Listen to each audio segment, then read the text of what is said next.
Fala galera, aqui é o Ramon e hoje eu vou contar para vocês um dos momentos mais marcantes da história mundial e com um simbolismo enorme para o esporte. O dia em que os soldados pararam a guerra para confraternizar, trocar presentes e jogar futebol.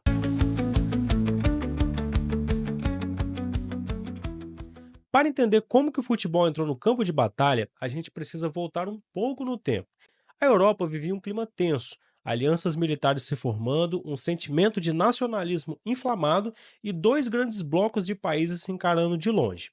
De um lado, a gente tinha a Tríplice Entente, que era formada pela França, o Reino Unido e a Rússia.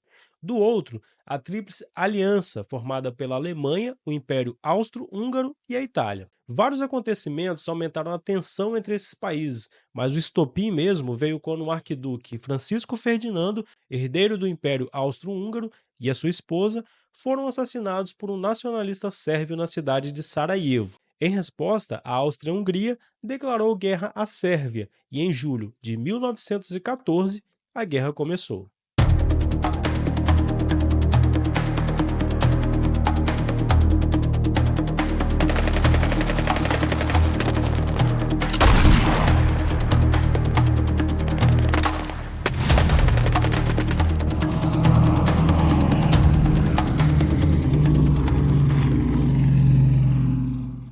Todo mundo imaginava que ia ser uma guerra rápida. Aliás, era muito comum entre os soldados dizerem que até o Natal estariam em casa. Mas, infelizmente, não foi bem assim que aconteceu. Com a guerra já declarada, a Alemanha, que fazia parte da Tríplice Aliança, colocou em prática um plano ousado, o chamado Plano Schlieffen. A ideia era derrotar a França rapidamente, invadindo o território neutro da Bélgica antes que o exército russo estivesse pronto para atacar pelo lado leste. Mas esse plano fracassou. A resistência belga surpreendeu, o Reino Unido entrou na guerra e dessa forma a Alemanha ela foi contida. A partir daí, a guerra virou um verdadeiro impasse. Começou então a chamada Guerra de Trincheiras, um período brutal e desgastante para as tropas. Os soldados enfrentavam frio, chuva, sons ensurdecedores e às vezes dividiam espaço com os corpos dos próprios colegas abatidos. As trincheiras ficavam separadas por poucos metros e o espaço entre elas era chamado de Terra de Ninguém. Logo no início da guerra, as tréguas eram muito comuns. Os soldados levantavam as bandeiras brancas para buscar os feridos ou então para poder resgatar os mortos. E foi nesse cenário gelado e desumano que o Natal de 1914 chegou. Na véspera de Natal, em Flanders, na Bélgica, um frio absurdo cobria as trincheiras. E em algumas frentes, algo começou a acontecer. Os soldados alemães começaram a enfeitar suas trincheiras com pequenos pinheiros e velas e cantaram Stille Nacht, a nossa conhecida Noite Feliz. Do outro lado, os britânicos escutaram e responderam com Silent Night, duas línguas diferentes, mas a mesma melodia. A música foi criando um clima que ninguém imaginava. E ali, no meio do medo e do frio, nasceu um gesto de coragem. Naquela manhã gelada de 25 de dezembro, um soldado alemão se levantou da trincheira. Depois o outro, de mãos levantadas e sem armas. Os britânicos ficaram inicialmente desconfiados, mas aos poucos também começaram a sair. E ali, entre as trincheiras inimigas, os soldados se encontraram. Trocaram cigarros, chocolates, conhaque, botões de uniforme e até ajudaram uns aos outros a enterrar os corpos que estavam há dias entre as linhas. Muitos soldados alemães falavam inglês fluentemente, pois haviam trabalhado no Reino Unido antes do início da guerra, como garçons, barbeiros, funcionários de hotel, e isso deixou os encontros ainda mais humanos e próximos, porque alguns conseguiam conversar com os inimigos como se fossem velhos conhecidos. E aí, no meio daquele momento surreal, veio o que ninguém esperava: um jogo de futebol. Relatos contam que uma bola apareceu ou foi improvisada. O campo, como você deve imaginar, era bem irregular, congelado e provavelmente coberto por lama. Mas isso não impediu os soldados de correr, escorregar, dar boas risadas e, claro, jogar futebol. Não era um jogo organizado, não havia juiz, nem regras claras, era um monte de soldados inimigos há dias se divertindo como se fossem velhos amigos num campinho de bairro. Existem relatos de partida em vários pontos da frente ocidental. Em Saint-Yvon, na Bélgica, contam que os britânicos venceram o amistoso por 3-2. Em Frelinghien, na França, os alemães colocaram uma caneca de cerveja como um troféu. Foi como se, por alguns minutos, todos eles tivessem esquecidos que ali era uma guerra. Como disse um dos soldados da época, não foi um time contra o outro, estava todo mundo jogando junto. Naquele dia, o futebol não era sobre performance, era sobre humanidade. Era a linguagem que todo mundo entendia, um jeito simples de se conectar, de lembrar que do outro lado também tinham pessoas, homens, pais, filhos e irmãos. O futebol já era um esporte muito popular naquela época.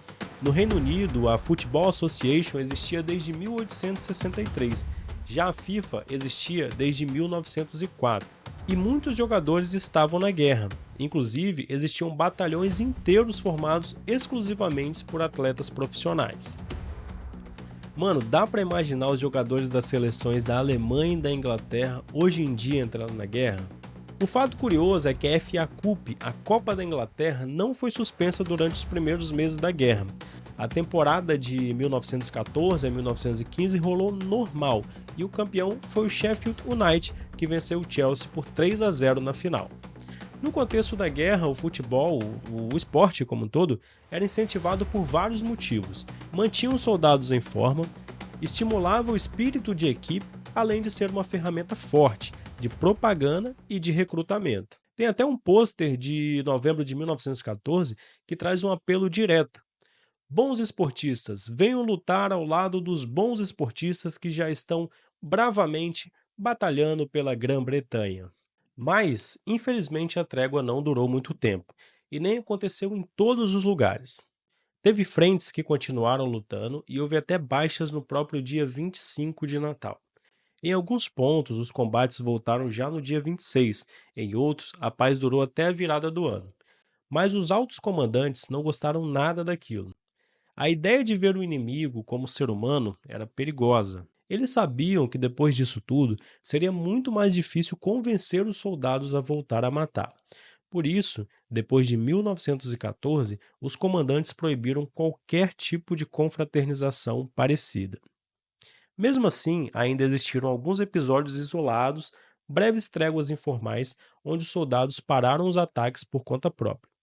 Mas a guerra seguiu, mais fria, mais cruel e mais desumana. Em janeiro de 1915, os jornais britânicos começaram a publicar cartas e fotos enviadas pelos próprios soldados contando o que aconteceu. Isso causou uma grande comoção no público e confirmou que a trégua foi real, porque muita gente até aquele momento imaginava que tratava-se apenas de uma lenda. A trégua de Natal de 1914 não mudou o curso da guerra, mas deixou uma marca profunda. Ela mostrou que, mesmo nos momentos mais sombrios, ainda existe a luz. Mesmo em meio ao ódio, ainda há compaixão. E que, às vezes, tudo que a gente precisa é de um momento de união e respeito em meio ao caos. Naquele dia, o futebol foi mais do que um jogo. Foi trégua, foi respeito, foi um símbolo de paz. Esse episódio foi tão marcante, tão humano, que virou lembrança viva. Foi retratado em livros, filmes, documentários e rendeu homenagens ao redor de todo o mundo. Em 2014, no centenário da trégua, diversas celebrações aconteceram por toda a Europa. Em Liverpool, uma escultura foi erguida com soldados jogando futebol. Em Saint-Yvon, na Bélgica, inclusive onde uma das partidas aconteceu, uma bola de aço foi colocada sobre um projétil de artilharia explodindo. Um símbolo forte que retrata, infelizmente, muito bem o que aconteceu naqueles dias. E no gesto emocionante, soldados britânicos e alemães se reuniram no sudoeste de Londres para reviver aquela partida simbólica. Ou seja, 100 anos depois, o futebol unia de novo os dois lados do campo.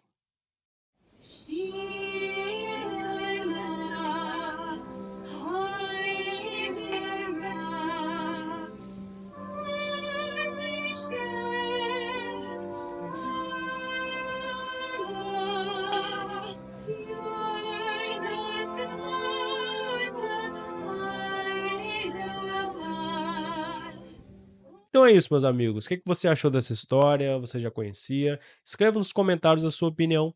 Se esse conteúdo ele te tocou de alguma forma, eu peço para vocês já se inscrever no canal, deixar o seu like e compartilhar com alguém que, assim como eu, ama o futebol, ama o esporte e ama a história, tá certo? Hoje eu fico por aqui, mas nos encontramos de novo em outro episódio e lembre-se, aqui a gente joga junto, beleza? Um abraço, até a próxima.